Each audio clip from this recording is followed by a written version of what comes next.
Hey there, this is Tanktronic. So, I wrote a blog post about this a little over a year ago on tanktronic.com, a great place to visit, I might add. But that was almost 1,000 words, and ain't nobody got time for that, and anyway, I think I found a better way to convey the message. The message being that everything about the Susan G. Komen For the Cure, and I'm air quoting there, charity is one big, steaming, festering pile of pink bullshit. They're not an altruistic entity adamantly searching for a cure to cancer. They are a marketing company, and a very good one. Let's take a quick look at their publicly available financial records for the fiscal year ending in 2014. All right, for the year, Komen took in revenue of just over $287 million.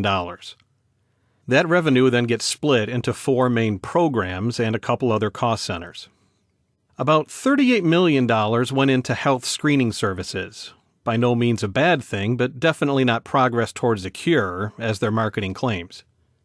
$13.5 million went to treatment services, which again are a positive, albeit vague, use of charitable revenue.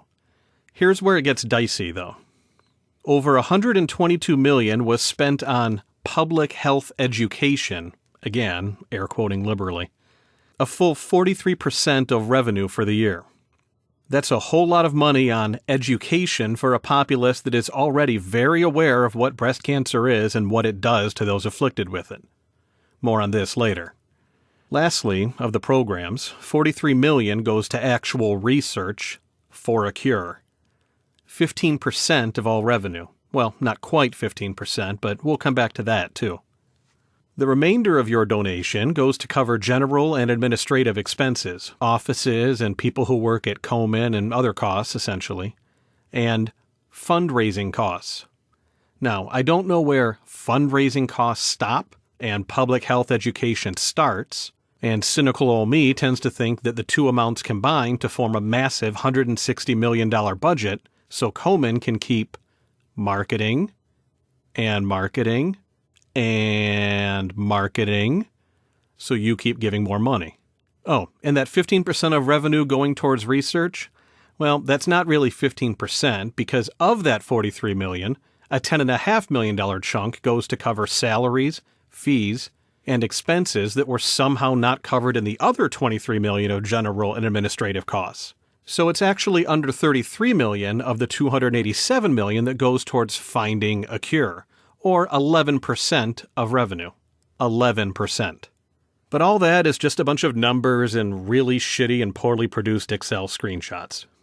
For a more direct and visceral example of just how disinterested Komen is in funding actual cancer research, let's imagine a scenario. Here's you. Hello. You just won $1 million in the lottery. Congrats. Now, here's another dude. He just won $1 million too. Dick. So other dude goes and immediately writes a $1 million check to Susan G. Komen because he's a good dude and he wants to see cancer eradicated. You, on the other hand, give the $1 million to me, Tanktronic, because you're both awesome and a great judge of character. I then, in turn, take your $1 million and march directly to the nearest Chevrolet dealer, where I buy a 2016 Corvette Stingray, cash money, out the door. I then drive that Corvette straight to the nearest strip club, where I proceed to buy a full pound of cocaine that, shockingly, was available for purchase at said strip club.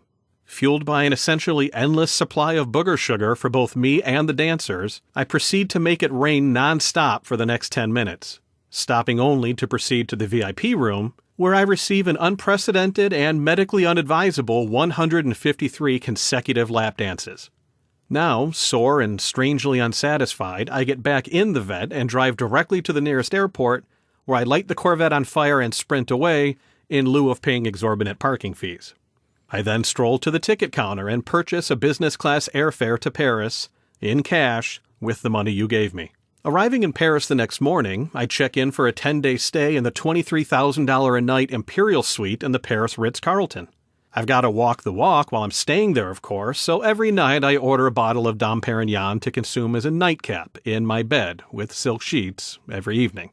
Now, bored, I take another chunk of the money you have so graciously gifted me, and again, thank you, and purchase a brand new Lamborghini. I think it's pronounced Aventador, but I'm not sure. The fact is, I bought a Lamborghini and it's awesome. In less than 7 minutes, I navigate the supercar directly from the dealership into the depths of the Seine River because I think it would be funny. Misjudging the depth of the river, however, the car crashes violently upon entry into the water, leaving me with a broken nose and jaw. The next day, after receiving emergency plastic surgery and paying off the local authorities to treat the driving of a Lamborghini into the river as avant-garde performance art, I board my return flight to the United States where, upon landing at JFK Airport, I summon a private helicopter to fly me to Manhattan, where, bloodied, worn, and 11 days removed from sleep thanks to ingesting over 200 grams of cocaine, I hand over the remainder of your generous cash gift to me to the Breast Cancer Research Foundation. And, after all that, you have still donated more to cancer research than the other guy. Twice as much.